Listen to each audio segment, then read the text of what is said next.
All right, bub, you ready? You ready for a day? Huh? Huh? Yeah, look at them holes. You're doing a good job, buddy. You're doing a real good job. Look at that.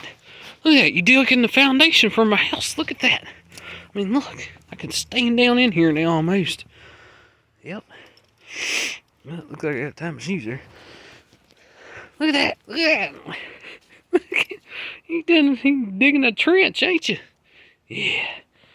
Yeah. Alright, so here we are with our Chevelle here. Been farting around with this a little bit. And not too much has changed. But I did figure out that I went to my buddy's house, and long story short, and actually it was his shop, but went to his shop, and he's got a 67 Chevelle, and I think it's actually a Super Sport. It might be a Super Sport. I'd probably say it is. I don't know. It doesn't really matter. But I did a little measuring, and what I did is I based my measurements off his car, because that body has never been off the frame. It's never really been touched. I mean, the car's been painted, but the body has never been off the frame. And that really is a good standing point. It's got, the original quarters and everything on it, taillight panel, all that stuff.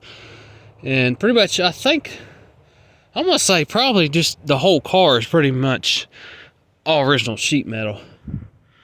So that's a good starting point to where I can set this girl to. So I did a little measuring, and just kind of rough measuring, and it's kind of interesting. So the driver's side, from the way I measured it on his car, is I measured from the trunk drop off. Now keep in mind that my trunk drop off is no longer, obviously here. But I measured from down in here, because our quarter, this welts to the trunk drop off, and the end of the quarter is right here. And then I go all the way down to about the corner right here. And from this point, because this is where the quarter stops, from here we go up just a little bit. It's got this little stamping in here on the other side of this quarter, if you can see it. And we go about an inch in front of this body line, right in here. And about an inch over in here. And from this point over to where the frame bolts up is 9 inches. From right here all the way over. And then on this side is 8.5. So we have 8.5 on this side from this point to this point, which is crazy, but that's what his car measured, and that's what I'm setting this one to. And it seems like it's going to work. I don't know why it wouldn't, but so that's what I've been kind of taking to come along over there, and I've been taking and just kind of playing with it, and we've been trying to get it straightened out and get it close. And I think we pretty much about got it. And we have to tweak it just a little bit more. But now we know the body is 100% squared up to the frame. So that gets rid of all those issues. And now the only issue I have now is we might have to take and hook to the frame and just move it over just a little bit. Maybe. We might have to do a little finessing to the body mounts on the trunk floor, but that's okay. Because I'd much rather modify, the trunk floor than be modifying the body to fit the trunk floor, if that makes sense. Because we know the body is lined up like it's supposed to be. And I don't want to mess with it anymore. But it's a whole lot closer, You can definitely tell now, because our center line from our gas tank for our fueler neck is right in here, about right here to my thumb, straight down. And then center line is about right in here.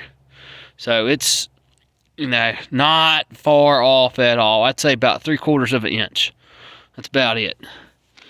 And I think we can get rid of a lot more of that once we get the body mounts, because I took and dug out some of my body mounts and been playing around with this car a little bit.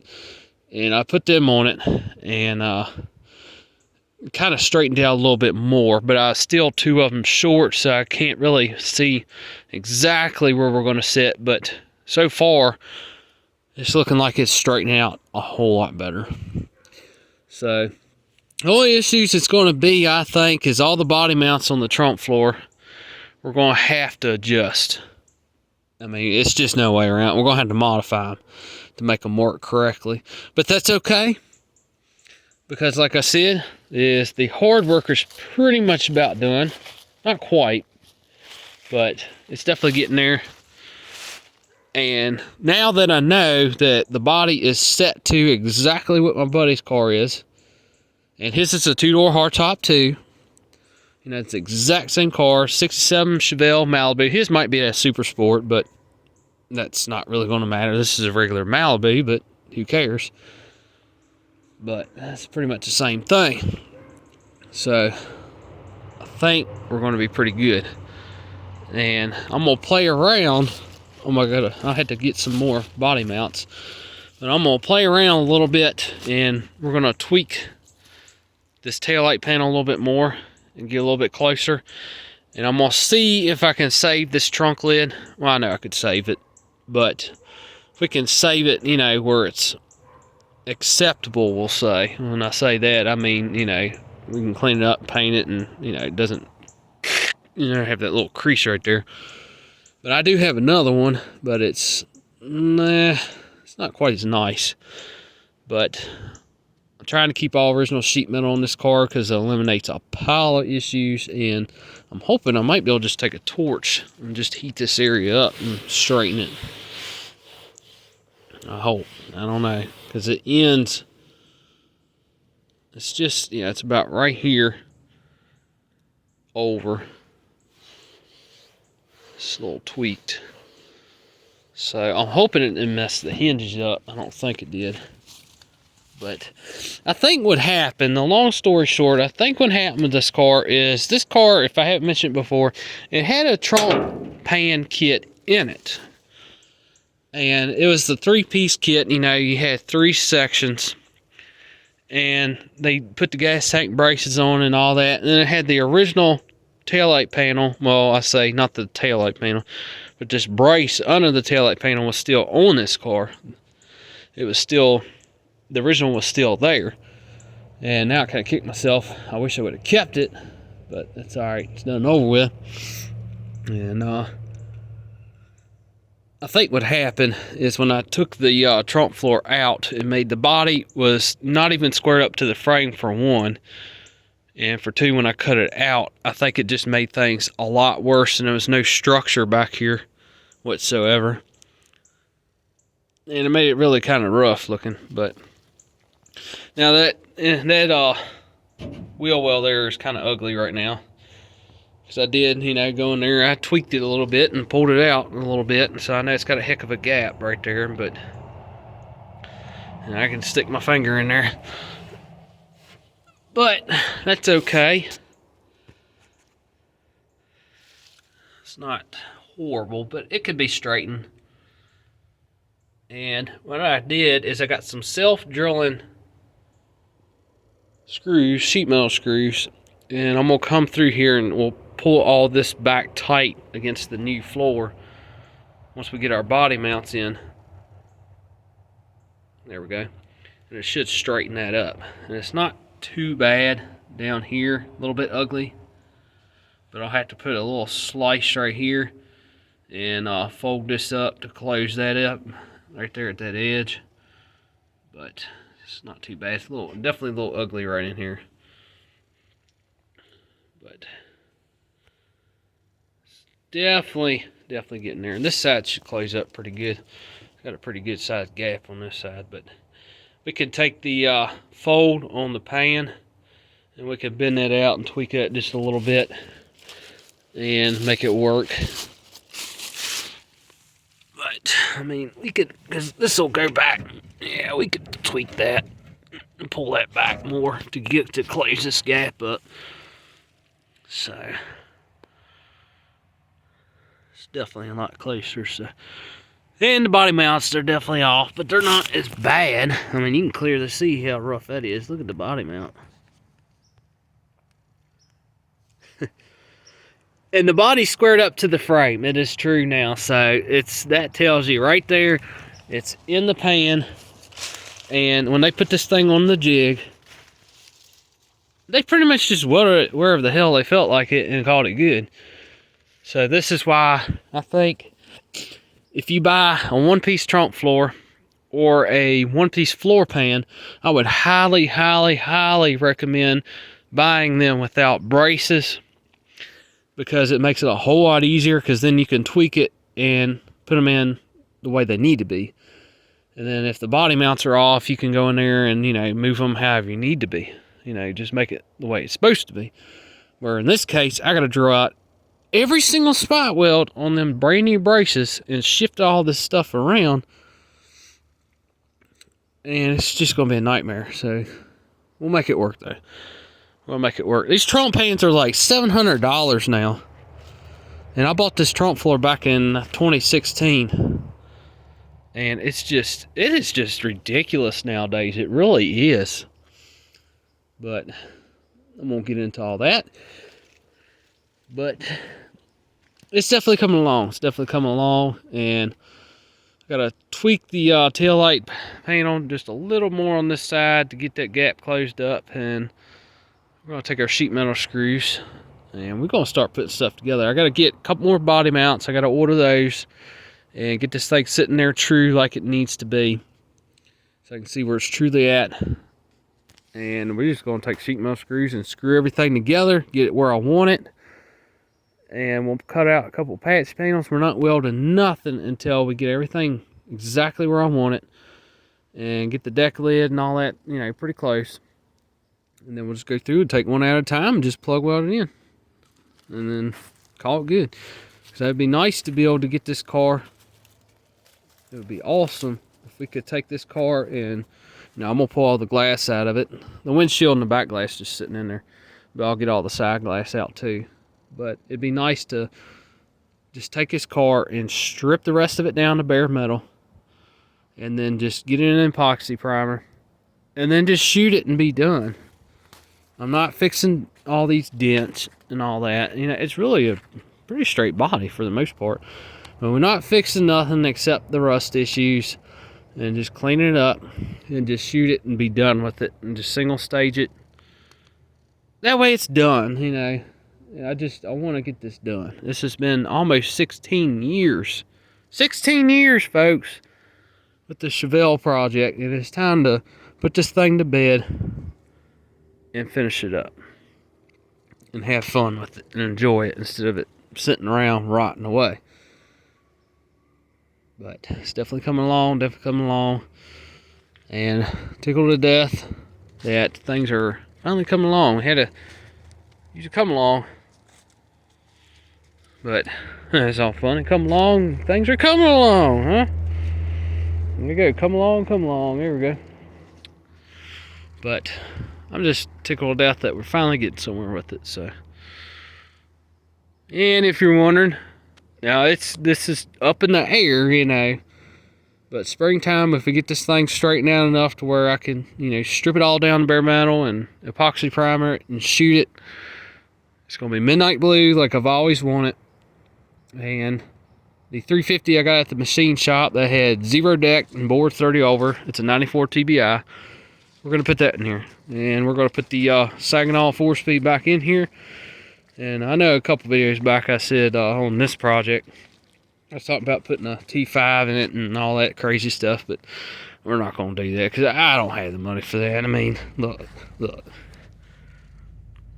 I'm broke, folks. I don't have that kind of money. We're going to keep what we got and save the money and just put together and use what we have so that we can get this car on the road quicker and just have fun with it and enjoy it.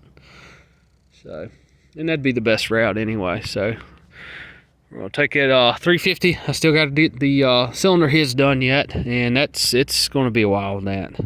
Things are not cheap. They are not. It's awful. It really is. But let me show you one more thing, and I think we're gonna end the video here. And I'm excited, really excited about this. All right, so we're gonna use those. They're self-drilling sheet metal screws, and got them things off old Evil Bay. It's 100 of them. Should be enough, hopefully. Maybe, I don't know. If not, I'll buy another pack because they are really inexpensive, and they are definitely self-drilling. Because if you look at the end right there, they're supposed to drill into the sheet metal. But these are, that's what they're supposed to be, self-drilling, so hopefully.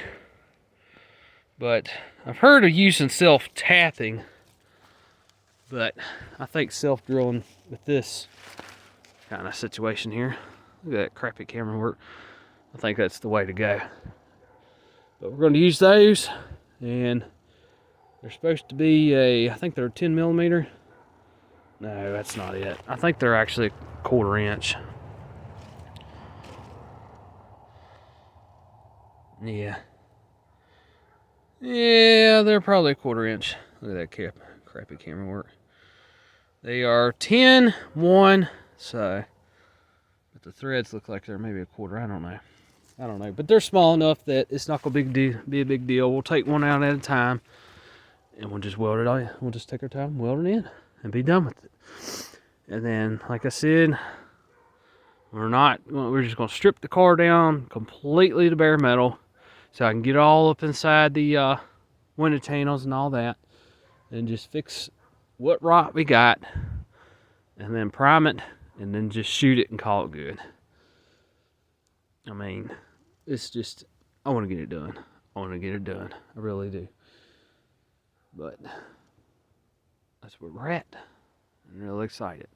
So this is going to be awesome. It'll be a 350 and 67 Chevelle with a 350 and a 4-speed.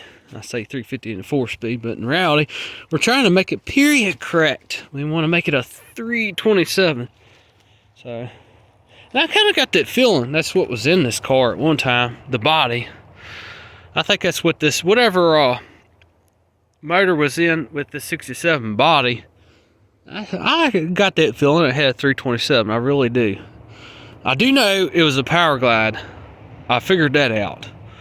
So the body was originally a Power Glide car, that I know for sure. And the reason I know that is it couldn't have been a 3 on a tree, because it has none of the clutch linkage or any of that stuff. Well, I say clutch linkage, but this little return spring down here, and I think I removed it. Yeah, I think I did. You might not even be able to see it. Ah, there it is. This little retainer down here, that holds the return spring for your clutch pedal there. And this car didn't have it. I had to add that. So I actually added that and bought that and put that on there. So it didn't have it. So that tells you it definitely was an automatic car.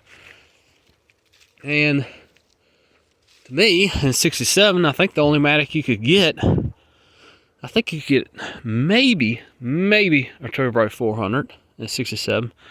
But in just a regular Malibu, I kind of doubt it. So I'm going to say it was a Power Glide for sure. And I know it was Mountain Green. And it was originally a split mint seat car. I know that. And because I decoded the cowl tag here. And I really think it had a 327, being a Malibu. Because it was, you know, the higher up of like the 300 and the 300 Deluxe. Because 300 was the cheapest. And then you had 300 Deluxe, which was the next highest. And then you had the, I want to say, which one would it be? The Malibu? That was the one under, and then you had the Super Sport, I think that was one of a kind, and I think you had the Malibu Super Sport too. I think. Correct me if I'm wrong. I don't know. That's what we got. It's getting dark. We'll end the video here. Thank you for watching.